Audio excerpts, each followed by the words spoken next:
Back with Craig Button. We've been jonesing to ask him about this Cole Caufield contract extension. It's an 8-year deal. Craig, this is one of those deals where on social media it seemed like, I couldn't believe this, there was hardly a Habs fan who didn't think it was a fantastic deal. Like, it's hard to please the entire Habs fan base, but I think Kent Hughes actually did it Monday. How do you like the deal yourself?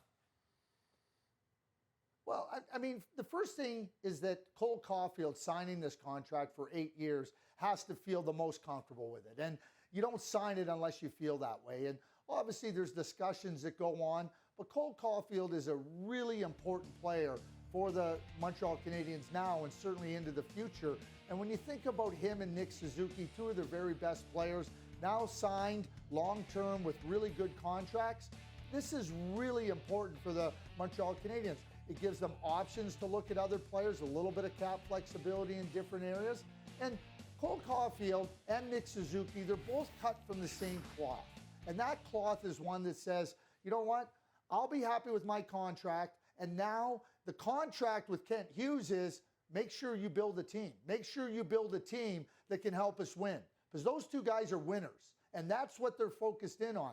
You can't have a good contract if you're Kent Hughes and not deliver on the other part of it. And now it's up to him to deliver on building a team around two outstanding young players for the Montreal Canadiens and two players that are going to be really important if they're going to have success down the road. Yeah, it seems like an incredible deal, really, for both sides. Let's talk coaches, Craig. When we started the offseason, we had 5 vacancies.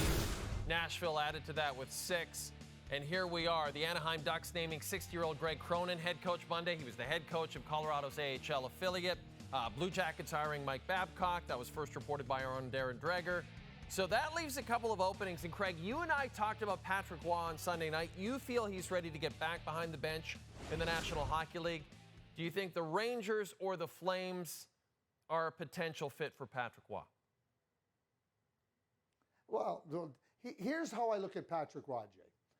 I see somebody that has continued to develop as a coach. We all know what a great competitor he is. We know how fiery he is. But I see this continued progression. I mean, he took a lot of young players in Quebec, nurtured them along, understood what they needed. And that team is as well coached as I've seen a junior team in a lot of years. So I'm watching Patrick and I'm watching the team play, talking to Patrick. And it's me, if he wants to come and coach, I don't think there's any question that he would be a good coach. But here's where I look at Patrick right now. I think Patrick is at a point where he comes into a team and helps you compete for a Stanley Cup, if not win a Stanley Cup. I don't know what the Rangers are waiting for. You know, you start to look at it. We've started to look.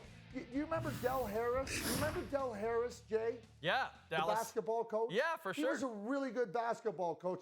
Yeah, he couldn't get the LA Lakers over the finish line. So they brought in Phil Jackson. There's some teams out there that can't get their team over the finish line. In fact, they barely get them over the start line in the playoffs. The team should be looking to get him in there. I'll say this.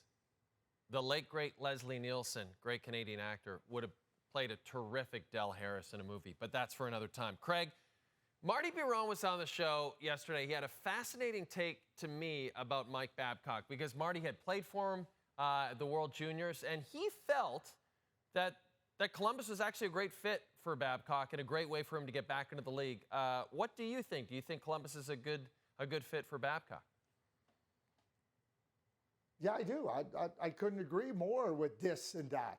I think it's really important when you consider this and that with Mike Babcock going to Columbus. Look at what he did in his most recent job with the Toronto Maple Leafs. He took a team that was not very good. And when they were the worst team in the league, they were competitive. And then he brought in all the young players started to come in, and he helped them become better. He helped them mold into a team, and they qualified for the playoffs every year under Mike Babcock. I think it's a very similar situation in Columbus. They got some young players. They got some older players. Jarmo Kekalainen is a strong person. He's a strong manager. He hired John Tortorella. That's the type of collaboration you need. You can't be threatened by the strength of a Mike Babcock. But I think when I look at the Columbus Blue Jackets lineup and the roster and how many young players are going to be coming into it and some really good veteran players, older players, I think it's an excellent fit for Mike Babcock and the Columbus Blue Jackets. Craig, Always a pleasure to chat with you. I think you should take a couple of days off. You've been working very hard for the network the last week or so. July 2nd, baby, July 2nd.